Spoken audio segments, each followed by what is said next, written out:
हर कोई अपनी हुकूमत में आना चाहता है तो उसकी वजह सियासी मकासद होते हैं। इख्तलाफी नोट वो कहना चाहते हैं कि इख्तलाफी नोट जो है ये अक्सरियत थे, ये इख्तलाफ नहीं था जी।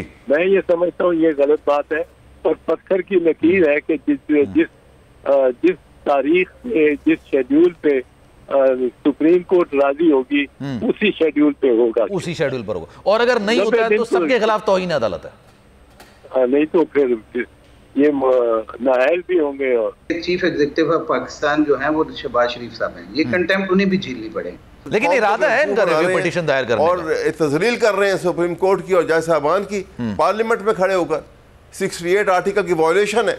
जो ये हुकूमत है इसकी हर मुमकिन कोशिश है कि ये इस इलेक्शन को ना करवाएं, ना होने दिया जाए, क्योंकि इनकी तो ये सियासी मौत है इलेक्शन होना। सही है। तो लिहाजा ये उसको हर सूरत रोकना चाहते हैं, चाहे वो रास्ता आईनी हो, कानूनी हो, गैर कानूनी हो, कोई हथकंडे अपनाने पड़े, किसी को उठाना पड़े या किसी को लिटाना पड़े, इन्होंने इलेक्शन नहीं कराने का तैयार कर लिया है। सब्सक्राइब करें और बेल दबाएं ताकि कोई खबर रह न जाए। बिस्मिल्लाहिर्रहमानिर्रहीम, अस्सलामुअलैकुम। बोल न्यूज़ की खुसूसी नशरियात में मैं सलमान मिर्ज़ा आप सभी को खुश आमदीद कहता हूँ। जनाब, पिछले साल यही महीना चल रहा था, यही दिन चल रहे थे, पाकिस्तान तहरीक इंसाफ की हुकूमत थी, इमरान खान साहब वज़ीर आज़म थे, लेकिन उस वक्त की जो अपोजिशन थी वो बदसिद थी कि जनाब मुल्क में महंगाई बहुत ज़्यादा है, मुल्क में महंगाई ने अवाम का जीना हराम करके रख दिया है, मईशत ज़बूहाली का शिकार है, पाकिस्तान डिफ़ॉल्ट कर जाएगा, इसलिए हमें हुकूमत में आना बड़ा ज़रूरी है। उसके बाद हमने देखा रातों रात हुकूमत तब्दील हुई, खान साहब की हुकूमत चली गई, PDM की हुकूमत आई, शहबाज शरीफ साहब वज़ीर आज़म बन गए। लेकिन उसके बाद एक साल आदाद शुमार जो बताते हैं वो मुझे आपको बताने की जरूरत इसलिए नहीं है कि उस वक्त आपने पेट्रोल की कीमतें देखी होंगी और आज आप पेट्रोल की कीमतें देख लें, उस वक्त आपने डॉलर की कीमतें देखी होंगी और आज की तारीख में पिछले अप्रैल से लेकर इस अप्रैल तक आप डॉलर की कीमतें देख लें। बेरोजगारी में किस हद तक इजाफा हुआ है इस बात का अंदाजा लगा लें। महंगाई चाहे छोटा तबका हो चाहे बड़ा तबका हो, अच्छा अब तो मिडिल क्लास तो खत्म हो गई है, अपर क्लास है या लोअर क्लास है, दोनों के लिए महंगाई इस हद तक बढ़ गई है कि पिछले अप्रैल में सिर्फ जो गरीब लोग थे वो महंगाई का रोना रोते थे, लेकिन अब अमीर भी महंगाई का रोना रो रहा है। ये सूरत हाल इस वक्त हो चुकी है। लेकिन अगर बात की जाए किसी भी PDM के सरबराह से, पाकिस्तान पीपल्स पार्टी के रहनुमाओं से, तो वो नाराज हो जाते हैं, कहते हैं कि जनाब हमें पता थोड़ी था कि हालात इतने खराब है। ये वही सियासी बयान है जो 2008 में पाकिस्तान पीपल्स पार्टी ने हुकूमत में आके दिया था। उन्होंने कहा था हमें नहीं पता भाई सूरत हाल इतनी खराब थी। फिर यही वो बयान है जो कि नवाज शरीफ साहब ने 2013 में आके दिया कि हमें पता ही नहीं, पीपल्स पार्टी खजाना खाली करके गई थी। और यही कमोबेश बयान था जो तहरीक इंसाफ के सरबराह इमरान खान साहब की जानिब से 2018 में दिया गया कि माशी सूरत हाल इतनी खराब है हमें पता नहीं चला। तो ये सिर्फ सियासी बयानबाजी थी। हर कोई अपनी हुकूमत में आना चाहता है तो उसकी वजह सियासी मकासद होते हैं, अपने जाती मकासद होते हैं, आवाम की फलाह बहबूद नहीं होती। आज जिस तरह से आटे की लाइनों में लोगों की ममबात हो रही है, मौत हो रही है, वो किसी भी ज़िशऊर माशरे के लिए डूब मरने का मकाम है। यकीन जानिए किसी भी दुनिया के अंदर, किसी भी मुल्क के अंदर आपने ये मनाजिर नहीं देखे होंगे कि फ्री आटा तकसीम किया जा रहा है और लोग ट्रकों के नीचे से आटे की बोरियां लेके घर जा रहे हैं कि शायद 2 वक्त की रोटी नसीब हो जाए। लेकिन एक तरफ ये मामला महंगाई के मामला है, दूसरी तरफ सियासी दर्जा हरारत बढ़ता चला जा रहा है। हर गुजरता दिन जब भी मैं आपसे आगे बात करता हूं तो पिछले दिन की मुनासबत से आज का दिन ज्यादा गर्म होता है।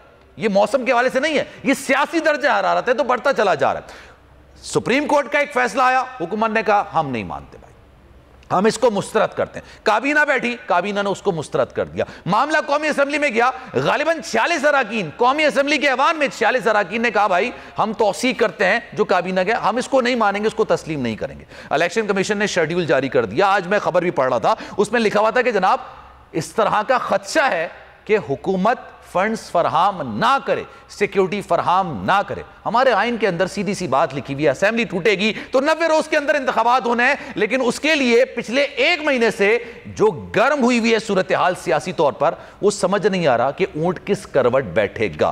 क्या वाकई में हुकूमत इस वक्त इस पोजीशन में है कि वो इलेक्शंस करवाए? क्योंकि अगर उसने इलेक्शंस करवाए तो आप ये समझ लीजिए कि 2/3 अक्सरियत तो हमने सुना था कि 2/3 अक्सरियत मिलती है। इससे ज्यादा तहरीक इंसाफ के सरबराह इमरान खान साहब सीटें लेके जाएंगे, ना सिर्फ पंजाब में बल्कि KP में। लेकिन सियासी मामलात किस हद तक आगे बढ़ेंगे और साथ साथ कानूनी मामलात किस हद तक आगे बढ़ेंगे, इस हवाले से मजीद बात करेंगे। आज़ाद हसन साहब भी हमें ज्वाइन करेंगे, पाकिस्तान पीपल्स पार्टी के रहनुमा है और मारूफ कानूनदान है, लेकिन साथ साथ अहमद उवैस साहब और इश्तियाक अहमद साहब ने मुझे ज्वाइन किया है। गुफ्तगू का आगाज उनसे करते हैं। अहमद साहब सर अस्सलाम वालेकुम, कैसे हैं आप? जी वालेकुम अस्सलाम। सर ये बताइएगा, जो इस वक्त माशी सूरत हाल अपनी जगह पर है, सियासी गहमा गहमी अपनी जगह पर है, लेकिन कुछ मामलात होते हैं अदालती मामलात, कानूनी मामलात। एक फैसला सुप्रीम कोर्ट की तरफ से आता है, अगर काबीना यह बात कहती है कि हम इसको मुस्तरद करते हैं, सर ये मुस्तरद को कानूनी पैरामीटर्स में किस तरह से देखा जाएगा? क्या ये ऑप्शन होता है या ऑप्शन नहीं होता? ये सियासी बयान है, हम मुस्तरद करते हैं लेकिन हमें अमल करना पड़ेगा, ऐसा ही होता है? देखिए बात यह है कि इस वक्त पीडीएम की हुकूमत जो है इस फैसले के बाद एक कन्फ्यूजन का शिकार है और यक के बाद दीगरे वो को डेस्परेट अटैम्प्ट्स कर रहे हैं। कभी पार्लियामेंट में रेजोल्यूशन करवा रहे हैं, कभी नेशनल सिक्योरिटी काउंसिल की मीटिंग बुलाई तो वहाँ भी डिस्कस ना हो सका ये। और दूसरी तरफ ये देखिए कि इलेक्शन के जो अदारे हैं वो सुप्रीम कोर्ट के उसी हुक्म के ऊपर उन्होंने बाकायदा मीटिंग बुला के उन्होंने काम अपना शुरू कर दिया है। और सेक्रेटरी फाइनेंस ने 10 तारीख तक कहा था कि वो फंड जारी करेंगे, 21 बिलियन जो है वो जमा होंगे इलेक्शन फंड के लिए।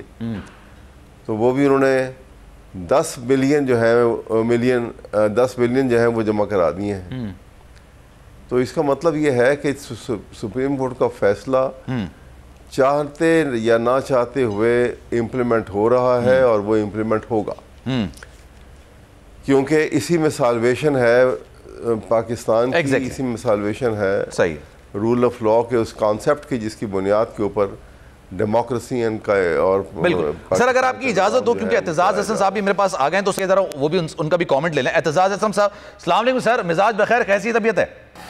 जी शुक्रिया सर। ये बताइएगा, ये मुस्तरद करने की जो बात की गई वफाकी काबीना की जानिब से, फिर कौमी असेंबली में मामला ले जाया गया, हम सुप्रीम कोर्ट का जो फैसला है उसको मुस्तरद करते हैं, सर इसको कानूनी पैरामीटर्स में कैसे डिफाइन करेंगे? मैं पहले एक दो बातें सर आपसे कर दूं। एक पहली बात तो ये कि मुख्तसरन मैं बताना चाहता हूँ, फिर से एक दफा हर वक्त काफी मरतबा ऐलान करता रहा हूँ कि मेरा कोई ट्विटर अकाउंट, फेसबुक अकाउंट नहीं है। ट्वीट जो मेरे नाम की होती है सब जाली। दूसरी बात मैं करना चाहता हूँ कि एक चीज का मैं कायल हो गया और वो ये देख के कि आप देखें इसमें आसिफ जरदारी की सियासत की कामयाबी के उनसे जो आज तक ज़ियाउल हक को शहीद कहते रहे और हर वक्त शहीद, और हमारे शहीद को वो कभी शहीद मानते ही नहीं थे, तो शहीद जुल्फ़िकार अली भुट्टो को उसने एटम बम दिया और बड़ी खिदमत की पाकिस्तान की और उसको शहीद नहीं मानते थे। आज ये इस वक्त 4 अप्रैल गुजरी है तो उनसे ही उसने दुआएं मग़फ़िरत करवा दी प्राइम मिनिस्टर से और शहीद जुल्फ़िकार अली भुट्टो के लिए। ये एक अजब कामरानी और कामयाबी है मैं समझता हूँ, और मैं खुद इस पे बड़ा खुश महसूस, मुतमईन महसूस करता हूँ। बाकी रही बात, ये भी इससे जाहिर हुआ कि शरीफ खानदान और शरीफ हुकूमत वो बड़ी नाजुक पैरों पे खड़ी है और फीट ऑफ क्ले जिनको कहते हैं अंग्रेजी में, फीट ऑफ क्ले, ये मिट्टी के पैर जो है उन पे खड़ी है, क्योंकि उसके वो अब अगर अपनी राहत के बरस हर चीज पे कॉम्प्रोमाइज करने को आई है तो इस पे भी कॉम्प्रोमाइज करने को वो तैयार है कि इस वक्त वो शरीफ खानदान या प्राइम मिनिस्टर अपने ऊपर अकेले ऊपर नहीं लेना चाहता। अच्छा, वो अपनी सारी मेंबर को साथ मिला के कौमी असेंबली में बिठा के और फिर तनकीद करना चाहता है जो उसके अपने दिल में है। वो कहना चाहता है जुडिशरी के बारे में, तो सबको साथ बिठा के, लेकिन सब बैठने वाले भी नहीं थे। 42 लोगों के दस्तखत, अफराद के दस्तखत है एमएनएस के उस करारदाद पे जो उन्होंने पास की है, जिसका आप जिक्र कर रहे हैं कौमी असेंबली में। और बाकी सब भी फरार का रास्ता ढूंढ रहे हैं कि क्योंकि ये रिट हो रही है। सर ये आपकी बात बिल्कुल दुरुस्त है। मैं बेसिकली सर ये मैं पूछना चाह रहा हूं, चले 42 अराकीन हो, 46 अराकीन हो या 256 अराकीन हो, वो एक अलग मैटर होता है, लेकिन बात ये होती है कि ये जो करारदाद मंजूर की गई है, सुप्रीम कोर्ट के फैसले के तनाजुर में इसकी अहमियत किस हद तक हो सकती है? करारदाद आपने मंजूर करा ली, ठीक है, कौमी असेंबली में आपने करा ली, लेकिन सर उस फैसले को, वर्डिक्ट को इस करारदाद के जरिए किस तरह से चैलेंज किया जा सकता है? देखिए, अदलिया के खिलाफ इल्जाम और बड़ा झूठा और गलत इल्जाम हम पे लगा था कि हमने अदलिया को अंडरमाइन करने की कोशिश की, और 1996 की जो असेंबली हमारी डिसॉल्व हुई उसमें ये इल्जाम था जिसको बरहक समझा गया और काफी समझा गया जवाब असेंबली के डिसॉल्व होने का। वो तो सारी असेंबली डिसॉल्व की जा सकती है, सही है, ठीक है, और हर शख्स को ये इस पे कंटेम्प्ट भी दिलाई जा सकती है, क्योंकि आर्टिकल 68 के तहत आप अदलिया के किरदार को डिस्कस नहीं कर सकते on the floor of the house, के जाए कि आप उसके खिलाफ किरदार पूरी एक करारदाद पास कर रहे हो। और मैं एक और बात पे आना चाहता हूँ इससे पहले कि आपका वक्त खत्म हो रहा, बड़ी अहम बात। हुकुम सर। आज जस्टिस अतर मिनल्ला साहब ने अपना नोट जो दिया है उसमें उन्होंने अगर पहले 7 मेंबर बेंच को आप गिनते हैं और 4-3 को वो गिनते हैं कि जी 4-3 पे हम ये गवर्नमेंट जो है ये जीत गई, और ये 3-2 से ऑपोजिशन के हक में नहीं हुआ। सही है, ये चीफ जस्टिस के भी खिलाफ हुआ और ऑपोजिशन के भी खिलाफ हुआ, और वो 4-3 से, क्योंकि 7 मेंबर थे। आज उन 4 में से एक ने, अतर मिनल्ला साहब ने, जो पैरा 19 में अपना लिखा है, पैरा 19 में उन्होंने साफ वादे कहा है कि जो 90 दिन की कैद है, जो आइन में दी गई मियाद है 90 दिन की, वो इलेक्शन कराने की वो अटल है, उससे कोई फरार नहीं। और उन्होंने तो ये कहा कि मेरे बाकी चारों जो तीनों साथी जिन्होंने 4 जैसे बने थे वो भी इस पे इत्तेफाक राय करते हैं। तो बहस तो ये इलेक्शंस वाली तो थी नहीं ना सर, बहस तो ये तो थी नहीं कि 90 रोज के बाद जाए, बहस तो ये थी ना कि आपने आज खुद नोटिस नहीं लेना चाहिए था, लाहौर हाईकोर्ट ने, लोअर कोर्ट्स में चल रहा था, लेकिन किसी जज ने ये नहीं कहा कि 90 रोज के बाद इलेक्शंस कराने चाहिए और 90 रोज से पहले इलेक्शंस नहीं होने चाहिए, ऐसा ही है ना सर? हाँ, अब अतर मिनल्ला साहब ने कह दिया ना, अतर मिनल्ला साहब ने कह दिया कि 90 रोज से आगे नहीं जा सकते। सही है, और हाँ, तो ये तो एक बिल्कुल उनके खिलाफ और चीफ जस्टिस के हक में चला गया, एक यूनानिमस वर्डिक्ट उनके हक में आ गया अकॉर्डिंग टू। लेकिन सर वो चले, आपने बात ये अतर मिनल्ला साहब की निकाली, मैं चाह रहा हूं सर इस पे भी 1-2 सवाल कर। ये जो इनका इख्तलाफी नोट आया है सर, ये फैसले पर असरअंदाज हो सकता है या इख्तलाफी नोट जजेस के आते रहते हैं, इसमें कोई अचंभे की बात नहीं है? नहीं, इख्तलाफी नोट वो कहना चाहते हैं कि इख्तलाफी नोट जो है ये अक्सरियत से, ये इख्तलाफ नहीं था जी। मैं ये समझता हूँ ये गलत बात है, क्योंकि अतर मिनल्ला साहब और याया अफरीदी साहब खुद हट गए थे उस केस बेंच से, और जब बेंच से, और 5 मेंबर रह गए थे बेंच के, और 5 मेंबर का जो फैसला है वो फैसला है सुप्रीम कोर्ट का अक्सरियती फैसला 3 और 2 से। वजह क्यों कि पहला ही जुमला उसका जब चीफ जस्टिस ने पढ़ा, 5 जज ही बैठे हुए थे वहाँ, कोई सातवें जज कोई साहब नहीं थे, कोई उनकी रूह कोई सुलेमानी के कोई बैठे हो अच्छा, जो नजर ना आते हो, पर वो 5 जज थे। अच्छा, 5 जजों ने फैसला जो सुनाया और चीफ जस्टिस ने जो पढ़ के सुनाया, उनका कॉमन फैसला, उसका पहला जुमला है be by a majority of 3 to 2, be by a majority of 3 to 2, आगे ये फैसला सुना रहे हैं। और by a majority to 3 to 2, 3 + 2 होता है 5, तो 5 मेंबर बेंच तो उन्होंने वहीं तस्लीम कर लिया पहले सत्र में। अब वो किस तरह 7 मेंबर बना सकते हैं? 2 जो चले गए थे छोड़ के, जिन्होंने केस की बहस सुनी ही नहीं, जो 3 दिन बहस 5 मेंबर बेंच सुनता रहा, वो उन फाजिल जजों ने, ना याया अफरीदी साहब ने, ना अतर मिनल्ला साहब ने सुनी ही नहीं, तो वो किस तरह अपना फैसला सादर कर सकते हैं उससे, जिस केस की बहस नहीं सुनी, जिस केस में बेंच पे वो उस जब बहस होती रही उसमें शामिल नहीं थे।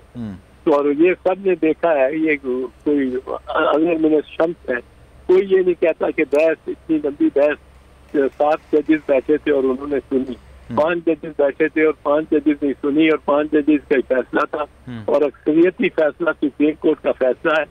और जैसे मेरा ख्याल है शायद आपके पास अहमद अवैस साहब बैठे, जी जी बिल्कुल, आवाज उनकी लगी, जी जी बिल्कुल भाई। तो अहमद अवैस साहब जिस तरह फरमा रहे थे, आप हमारे हाईकोर्ट बार के प्रेसिडेंट भी रहे हैं और नामवर वकील हैं, आप जिस तरह फरमा रहे थे कि ये जो फैसला है ये इस सुप्रीम कोर्ट का फैसला है और इसको हर कोई मानने पे मजबूर है। और ये वरना सर ऐसा तो अल्लाह ना करे अगर ऐसे मामलात रहे कि मुस्तरद करते हैं, नहीं मारते, तो फिर तो सर अगर हुकूमत ये रिवायत कायम करेगी तो फिर लोअर कोर्ट्स के अंदर जो हजारों केसेस चल रहे होते हैं, जो हारेगा वो कहेगा मैं नहीं मानता, मैं मुस्तरद करता हूँ, फिर अदालती मामलात कैसे आगे बढ़ेंगे? इससे ज्यादा मिर्जा साहब जो होगा वो ये होगा कि इनके पहले तो ये होगा ना कि ये अगर कि कहते हैं कि हम मुस्तरद करते हैं, फैसले को मानते ही नहीं, तो इन पे कंटेम्प्ट लगेगी। कंटेम्प्ट लगेगी तो या इनको वो अल्फाज डिनाई करने पड़ेंगे या इनको एक्सेप्ट करने पड़ेंगे। अब वो तो रिकॉर्ड है, रिकॉर्डेड अल्फाज है, वो तो उसका असेंबली का बड़ा मोतबर रिकॉर्ड है। अब अगर वो जब आके मानेंगे तो उनके ऊपर तौहीन अदालत एकदम लग जाएगी और जब लगेगी तो फिर उसके बाद डिस्क्वालीफाई हो, ट्रायल की भी ज्यादा जरूरत नहीं होगी इसमें। इसमें तो एक ही सवाल होगा, ये अल्फाज आपने कहे या ना कहे, डिस्क्वालीफाई जो कहेगा नहीं उसके लिए रिकॉर्ड मंगाना पड़ेगा, उसके लिए चल जाएगा और मसला थोड़ा। अच्छा सर मैं क्योंकि सर आप बहुत ज्यादा इस चीज की टेक्निकलिटी से वाजे हैं, मतलब बहुत ज्यादा आप इनको चीजों को समझते हैं। सर ये बताइएगा, इलेक्शन कमीशन ने पाबंदी करते हुए नोटिस वो जारी कर दिया, इलेक्शन कमीशन ने शेड्यूल जारी कर दिया कि भाई इस दिन कागजात नामजदगी जमा होंगे, इस दिन कोई स्क्रूटनी कराई जाएगी, मामलात होंगे। लेकिन आज ये खबर थी और ये कहा जा रहा था कि जनाब खजाने की जानिब से पैसा नहीं आएगा, मतलब वजारत खजाना पैसा नहीं देगी। लेट सपोज अगर नहीं देती है और इलेक्शन कमीशन माजूरी जाहिर कर देते हैं, देखें पैसा ही नहीं मिला, क्योंकि सुप्रीम कोर्ट ने उनको कहा था कि अगर आपको सिक्योरिटी और पैसा ना मिले तो आप सुप्रीम कोर्ट में बाकायदा अपनी रिपोर्ट जमा कराएं। तो सर फिर कौन मौरूद इल्जाम होगा इसका? वो उनको भी नोटिस हो जाएगा इसाहतदार साहब को, और इसाहतदार साहब के साथ अगर कोई मेंबर ऑफ पार्लियामेंट है, मेरे ख्याल है वो डिप्टी मिनिस्टर भी हैं पाशा साहब की बेगम, उनको भी नोटिस हो जाएगा। अच्छा। और एक दिन में फैसला हो जाएगा कि ये आपने देने चाहे नहीं देने चाहे, क्यों नहीं दिए तो या तो दे कल तक मुहैया करें या फिर आपको ये तौहीन अदालत में हम सजा देते हैं। अच्छा। सजा दी तो ऑटोमेटिकली यूसुफ रजा गिलानी से जो हुआ वो ये हुआ कि उसको सजा तौहीन अदालत की हुई और नाअहली उसको हो गई इससे अपनी मेंबरशिप से। जी जी बिल्कुल। और सबसे बड़ी बात है वो वजीर आजम नहीं रहे सर उस वक्त। अच्छा सर, ये राना सनाउल्लाह साहब की तरफ से जो बयान आया है, ये राना सनाउल्लाह साहब ने जो कहा है कि पत्थर की लकीर है, नहीं होंगे इलेक्शंस 90 रोज के अंदर, तो सर ये भी तौहीन अदालत के जुमरे में आता है? ये तो मुमकिन नहीं है सर। आपकी मेरी आवाज आई सर आपको कि राना सनाउल्लाह साहब ने कहा है कि पत्थर की लकीर है कि 90 रोज के अंदर तो नहीं होते इलेक्शंस? नहीं, वो तो नहीं हो सकते, वो तो अब उन्होंने ऐसे किया है कि अब इतना टाइम रह ही नहीं गया वो शेड्यूल करने का। और पत्थर की लकीर है कि जिस तारीख में जिस शेड्यूल पे सुप्रीम कोर्ट राजी होगी उसी शेड्यूल पे होगा, उसी शेड्यूल पर होगा। और अगर नहीं होता है तो सबके खिलाफ तौहीन अदालत है। नहीं तो फिर ये नाअहल भी होंगे। और चले ठीक है sir. Sir thank you so much for your time. Aitzaz साहब हमारे साथ मौजूद, अहमद उवैस साहब और इश्तियाक अहमद साहब मौजूद हैं। मैं आपसे माजरत करूंगा क्योंकि मुझे ब्रेक लेना है। एतजाज साहब हमारे सीनियर हैं, बहुत कुछ सीखते हैं उससे, तो पूरा सेगमेंट उनके पास निकल गया। एक ब्रेक से वापस आते हैं तो सर हमारे पास अहमद उवैस साहब मौजूद हैं, इश्तियाक साहब मौजूद हैं, उनसे गुफ्तगू का सिलसिला आगे बढ़ाएंगे।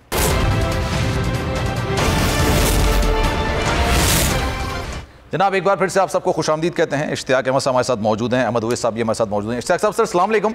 ये बताइएगा, पहला सवाल इलेक्शंस होते हुए नजर आ रहे हैं आपको, हो जाएंगे, कोई मसला नहीं होगा, अब कोई इशू नहीं होगा, अब ये मामला सुप्रीम कोर्ट में नहीं जाएगा? देखें, इलेक्शन तो करवाने पड़ेंगे, जो मर्जी हो जाए, क्योंकि सुप्रीम कोर्ट की जजमेंट आ गई, उसकी इम्प्लीमेंटेशन की दरखास्त आई, उसके ऊपर फैसला हो गया। जब फैसला आ गया तो अब जिसने उसको डिफाई करना है उसने कंटेम्प्ट झेलनी है, सीधी सी बात है। अगर इलेक्शन कमीशन ने अपना शेड्यूल दे दिया, ट्राइब्यूनल बन गए, अपीलें सुनी जा रही हैं, अपीलें तो जा सकते हैं, सारा प्रोसेस नहीं, वो अपीलें सुनी जा रही है ना। वो तो जब इन्होंने अपना नोटिफिकेशन विड्रॉ किया था तो उसके बाद वो सारे बेंच तहलील हो गए थे, खत्म हो गए थे। अब दोबारा जो है वो सारा का सारा प्रोसेस जो है अंडर द लॉ वो चल रहा है। अब इन्होंने पैसे जमा कराने थे, एक रूमर आई कि जी पैसे आधे जमा हो गए आधे नहीं हुए। तो अब जो भी सिचुएशन है उस सिचुएशन के मुताबिक 10 तारीख थी। अब इन्होंने मंडे को डेफिनेटली क्योंकि उस बेंच जो है वो उसका एक बेंच उसको मॉनिटर भी कर रहा है, और अगर वो उसके अंदर उन्होंने अपने ऑर्डर के मुताबिक अमल ना किया तो डेफिनेटली उनके खिलाफ कंटेम्प्ट आएगी और वजारत खजाना पे भी आएगी, इंटीरियर मिनिस्ट्री पे भी आएगी। जिन लोगों को जो डायरेक्शन दी गई थी अगर वो कंप्लायंस नहीं होती तो जैसे मैं पहले कह चुका हूं कि चीफ एग्जीक्यूटिव ऑफ पाकिस्तान जो है वो शहबाज शरीफ साहब हैं, ये कंटेम्प्ट उन्हें भी झेलनी पड़े।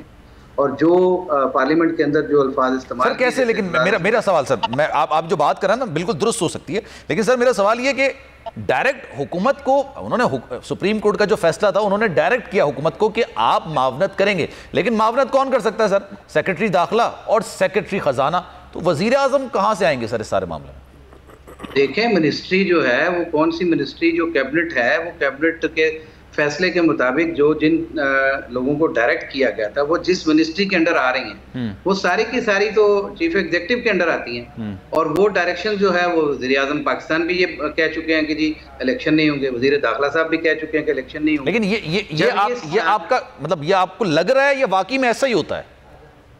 नहीं ऐसे ही है। अच्छा, ऐसे ही है। कंटेम्प्ट किसके खिलाफ? यूसुफ रजा गिलानी साहब के खिलाफ कंटेम्प्ट किस बात की थी? वो तो लिखना ही वज़ीर आज़म साहब ने था ना खत, कोई और नहीं लिख सकता था।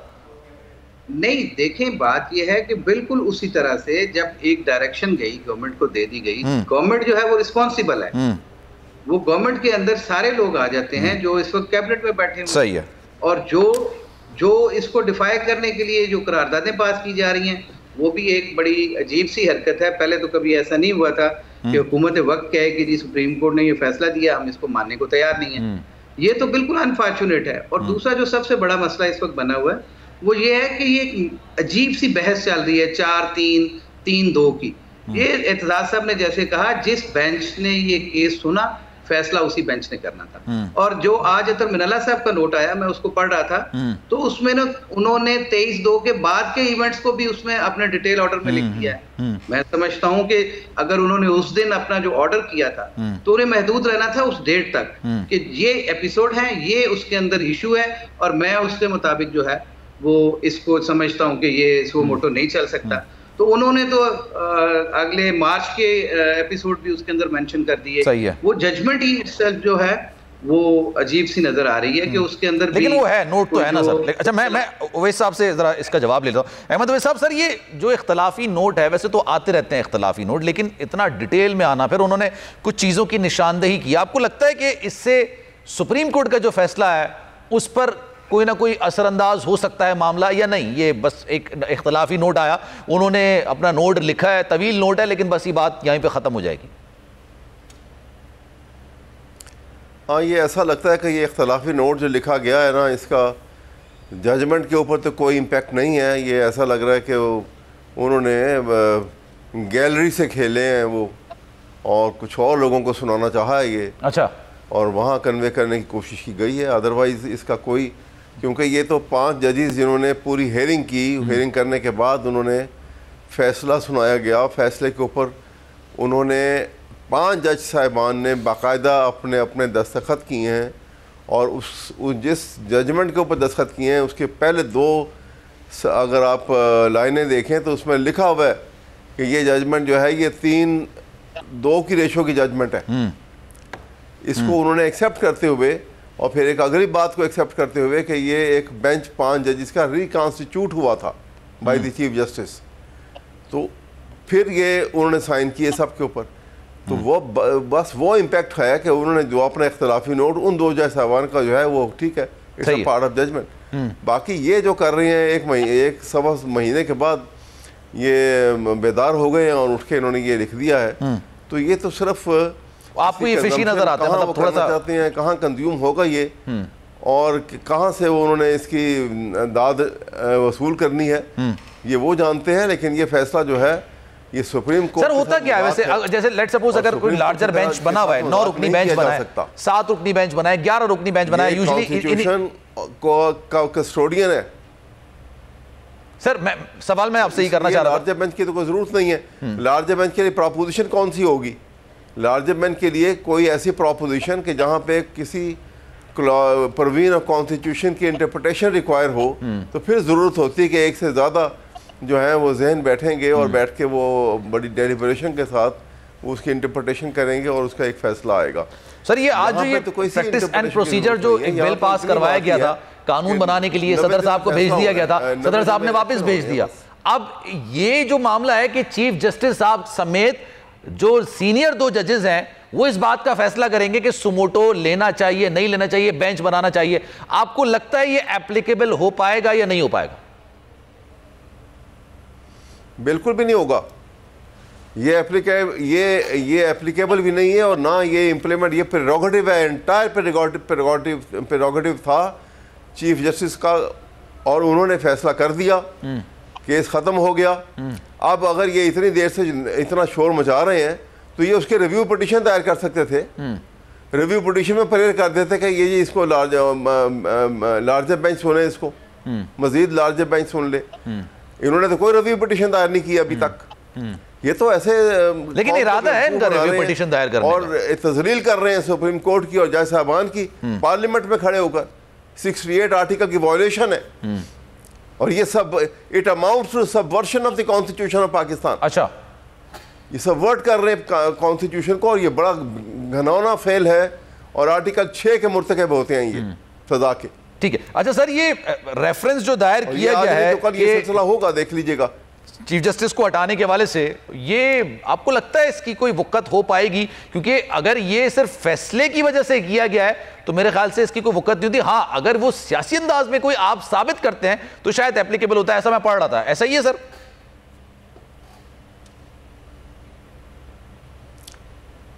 जी मुझसे कह रहे हैं? जी सर, आपसे सर।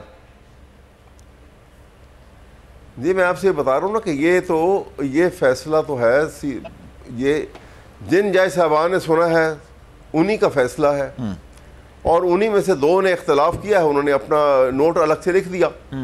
5 ने जजमेंट के ऊपर साइन कर दिए। अब कहाँ से ये बात निकल आई? अब आता मिन्नला साहब जो है 1.25 महीने के बाद एक इख्तलाफी नोट लिख रहे हैं और उसके लिए कहते हैं कि ये अप्रूव फॉर रिपोर्टिंग है। ये किसके साथ रिपोर्ट किया जाएगा? किसके साथ इसको आप क्लब करेंगे? इसलिए ये तो बिल्कुल एक ऐसी बात पैदा की जा रही है कि जिससे सुप्रीम कोर्ट की आम पब्लिक एट लार्ज की नज़रों में उसकी हैसियत जो है वो कमज़ोर होगी और सुप्रीम कोर्ट की अगर हैसियत को आप कमज़ोर करेंगे, सुप्रीम कोर्ट अगर अपनी करेंसी लूज करेगी तो बड़ी ख़तरनाक उसके इम्पैक्ट होगा सोसाइटी के ऊपर। सोसाइटी फ्री फॉर ऑल हो जाएगी क्योंकि custodian of constitution is supreme court, judiciary. और अगर जुडिशरी जो है वहाँ पे ये खेल वो खेलें और उनके साथ इनसे और शय मिल जाए उनको और पार्लियामेंटेरियन जो है और प्राइम मिनिस्टर जो है वो वहाँ पे गर्दन घुमा घुमा के और टेबल बजा बजा के ये कहें कि जनाब ये जज साहबान ऐसे हैं और ये फैसला ऐसा किया गया और ये काम हम आयन और रूल ऑफ लॉ के बड़े चाहने वाले हैं और एनफोर्स करने वाले हैं। लेकिन प्रैक्टिकली क्या हो रहा है? प्रैक्टिकली तो ऐसा घिनौना और ख़तरनाक खेल खेला जा रहा है कि जिसकी मिसाल पाकिस्तान में तो नहीं मिलती। और ये फैसला जो अभी देखिए, ये कल जो डिफेंस काउंसिल की मीटिंग थी, नेशनल डिफेंस काउंसिल की मीटिंग के अंदर वहाँ पे ये तो गालिबन इस नीयत से गए थे कि वहाँ से भी जो है ये बाकायदा फ़ौज, मुसल्लह फ़ौज से भी ये फैसला लेकर आएंगे कि हम फैसला नहीं मानते।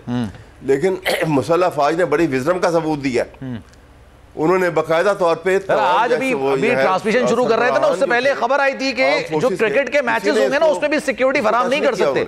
ये होम अब कहते हैं ना ग्राउंड बनाना शुरू करना, पहले खजाना के हवाले से, फिर क्योंकि दो इश्यूज है ना उसको खड़ा कर सकते हैं। एक तो खजाना, भाई हमारे पास खजाना नहीं है, हमारे पास फंड्स नहीं है, हम नहीं दे सकते इलेक्शंस के लिए। दूसरा, सिक्योरिटी प्रोवाइड नहीं कर सकते। यही दो जवाब बना के डेट को आगे किया गया था। अब तो सिक्योरिटी के मामला भी बाज़ाब्ता तौर पर कहा जा रहा है कि हमारे पास सिक्योरिटी नहीं है इतनी देने के लिए। ये देंगे, देखना, सिक्योरिटी भी देनी पड़ेगी और सब कुछ होगा। ये किसी सूरत सुप्रीम कोर्ट मौजूद है तो ये ऑर्डर जो है ये इंप्लीमेंट भी होगा और इनको पैसे भी देने पड़ेंगे। सही है सर। नहीं देंगे तो इनके खिलाफ कार्रवाई होगी और ये कार्रवाई प्राइम मिनिस्टर तक जाएगी, कोई बचेगा नहीं इससे। ठीक है sir, thank you so much. अभी मैं जरा इश्तियाक साहब से भी जरा इसका जवाब ले लेता हूं। इश्तियाक साहब सर ये बताइएगा, ये यूजुअली तौर पर जो एक प्रोसीडिंग्स होती हैं, जो एक तरीकेकार राय इस तरीकेकार है, 5 रुकनी बेंच बना या 3 रुकनी बना या 7 रुकनी या 9 रुकनी या 11 रुकनी बेंच बना, और उसकी जो प्रोसीडिंग्स होती है, अगर कोई जज ये कहता है कि जनाब मैं ये नहीं सुनना चाहता या मैं इससे अपने आप को अलग करता हूं, तो उसके बाद जो जज साहबान बचते हैं हमेशा फैसला उन्हीं का तस्लीम किया जाता है ना, या उसको भी शामिल किया जाता है जो जज साहब ये कहते हैं कि मैं ये फैसला नहीं सुनता और बेंच टूट जाता है? नहीं जी, सुप्रीम कोर्ट की तारीख में ये पहली दफा हम लोग देख रहे हैं। पहले तो हमेशा ये होता था कि बेंच बनते थे, बेंच जो है अगर एक जज नहीं अवेलेबल है तो उसकी जगह पे कोई दूसरा बेंच लगा दिया में बैठ जाता है। हमेशा ये होता है और उसके मुताबिक जो है जो फैसला सुनने वाला बेंच करता है, फैसला वही इंप्लीमेंट होता है। मुझे तो ये समझ नहीं आ रही कि ये बहस किस तरह से चल रही है कि जी ये 4 रुकनी वाला बेंच जो है ये 5 रुकनी बेंच से 7 रुकनी बेंच हो गया, 7 वाले 9 पे ले जाएंगे, 9 वाले कहेंगे जी 14 मेंबर 15 मेंबर बेंच होना चाहिए। ये तो हर बंदा जो है वो इसकी अजीब इंटरप्रिटेशन कर रहा है। हमने कानून की किताब में, आइन की किताब में और सुप्रीम कोर्ट के अंदर यही देखा है कि अगर कोई बेंच जो है वो अगर चेंज हो जाता है तो जो बेंच से जज उठ जाते हैं, सही है, वो कभी ना कोई इख्तिलाफी नोट लिखते हैं और ना कभी इस तरह से हुआ है। इख्तिलाफी नोट भी नहीं लिखते? नहीं, इख्तिलाफी नोट तो देखें जो बेंच में बैठा केस सुनता है वो अगर फैसले से इख्तिलाफ करेगा तो वही लिखेगा, ये आप कह रहे हैं? जी वही लिखेगा। और जो बेंच से अलग हो जाता है वो नहीं लिखता है? नहीं, वो कैसे लिखेगा? वो तो उसने तो हेयरिंग ही नहीं की। इवन मैं ये भी कहता हूं कि जिस बेंच ने 3-4 हेयरिंग की हूं लेकिन due to non availability of any जज अगर वो अवेलेबल नहीं है तो उसकी जगह पे नया जज आ जाता है, वो उसको सुनता है। चल सर, पॉइंट आ गया, टाइम की किल्लत है क्योंकि इमरान इस्माइल साहब ने भी मुझे ज्वाइन किया, मैं जरा शामिल गुफ्तगू कर दूं। इमरान इस्माइल साहब, सर अस्सलाम वालेकुम, कैसे हैं सर आप? जी वालेकुम सलाम। सर कोई अभाम, कोई जहन में खदशा, कोई ऐसी बात कि नहीं भाई अब तो सुप्रीम कोर्ट का फैसला भी आ गया, तब भी मौजूदा हुकूमत इलेक्शन कराने की मूड में नहीं है, कोई ऐसा अभाम जहन में, या नहीं अब तो ये रोड जो चल रही है सीधी इलेक्शंस पे खत्म होगी?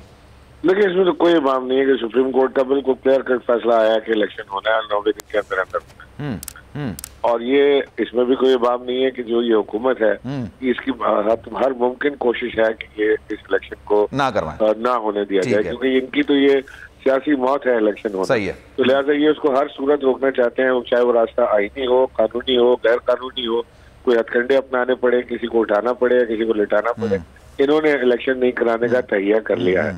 तो अब मामला जो है कल परसों मंडे को ये काफी इसमें क्लैरिटी आ जाएगी कि जब इन्होंने पैसे रिलीज करने हैं, अगर ये पैसे रिलीज नहीं करते हैं तो सुप्रीम कोर्ट कंटेम्प्ट की तरफ जाएगी और उसके बाद मैं समझता हूँ कि वजीर आजम भी फारिग हो सकते हैं, ये हुकूमत भी घर जा सकती है और कोई बड़ा फैसला तो अभी ये खबर भी चल रही थी सर, अभी ये खबर आई है कि सिक्योरिटी जो क्रिकेट मैचेस होता है ना उसमें सिक्योरिटी फराहम की जाती है पूरी दुनिया में। पाकिस्तान का तशख़्ख़ुस तो बेहतर हुआ है कि पाकिस्तान पुरअमन मुल्क है, सिक्योरिटी फराहम की जाती है खिलाड़ियों को, लेकिन वो कह रहे हैं हम इनको भी सिक्योरिटी नहीं दे सकते। आपको लगता है कि ये ग्राउंड बनाया जा रहा है अब? ये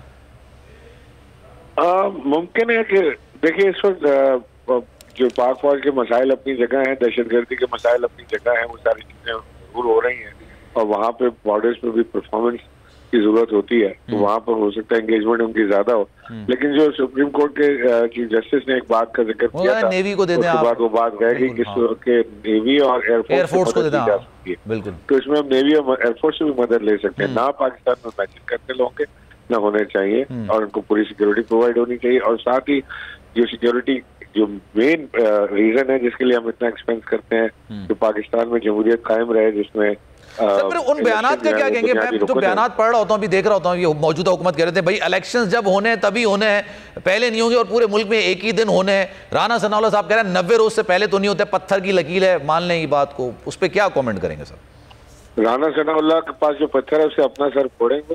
अदलिया फैसला दे चुकी है इलेक्शन होने का, और ये इलेक्शन तो होंगे और अदलिया ने जो फैसला दिया है उसी के मुताबिक होंगे और होने चाहिए। हमने पहले भी ये तजुर्बा करके देखा है, हमने 1971 में भी ये तजुर्बा किया है कि हमने असेंबली का इजलास ना बुलाने के बाद हमने पाकिस्तान को नाकाबिले तलाफी नुकसान पहुंचाया। मुझे उम्मीद है कि अब पाकिस्तान के इदारे, पाकिस्तान के लोग, पाकिस्तान की वो लोग जो वतन से मोहब्बत करते हैं वो उस तरफ पाकिस्तान को नहीं धकेलें। ठीक है सर। इमरान इस्माइल साहब हमारे साथ मौजूद है, thank you so much for your time. Ahmed Uwais sahab हमारे साथ मौजूद थे और इश्तियाक अहमद साहब हमारे साथ मौजूद थे, आप सबका बहुत शुक्रिया। तो नजर आ रहा है सामने लिखा हुआ है जुल्म मिटने के लिए दो चीजों से मिटेगा भाई। एक, अदल की कुर्सी पे जो लोग बैठते हैं ना वो अदल के हिसाब से फैसले करने लगे, दूसरा कौम निकल खड़ी उस जुल्म के खिलाफ, तो जुल्म खत्म हो जाएगा। या इन दोनों में से कोई एक चीज हो जाए या दोनों हो जाए। अगर 420 का मुकदमा था, उस वक्त अदलिया में जो लोग बैठे हुए केस देख रहे थे वो पूछते ना यार चीट हुआ कौन है, जब उनको दिखता कोई चीट नहीं हुआ केस खत्म कर देते। तो जालिम जुल्म कर ही नहीं पाता। 9 जजेस ने नोट बिफोर किया मेरे केस को यार, 1.5 साल चला। शख्सी जमानत का केस, सेम केस इस्लामाबाद में कर दिया। एक ही इल्जाम पे 2 केस हो नहीं सकते भाई। मतलब 60 दिन का वक्त होता है, 102 दिन के बाद मैं जीत गया, केस बरी हो गया, 102 दिन के बाद अपील फाइल की, एक्सेप्ट कर ली। नहीं करते ना एक्सेप्ट, खत्म हो जाता ना जुल्म यार। भरी अदालत में मुझे बरी कर दिया, फिर पता नहीं क्या हुआ 2.5 घंटे बाद का नोट बिफोर, मैं नहीं सुनता ये केस। खड़े रहते अपने फैसले पे, मिट जाता जुल्म। अल्लाह ताला ने बिठाया इस कुर्सी, इन कुर्सियों पे इनको यार, ये अल्लाह ताला की तरफ से फैसले करने हैं। तो या तो ये फैसले आएंगे, जुल्म मिट जाएगा, या कौम खड़ी हो जाएगी जुल्म के खिलाफ।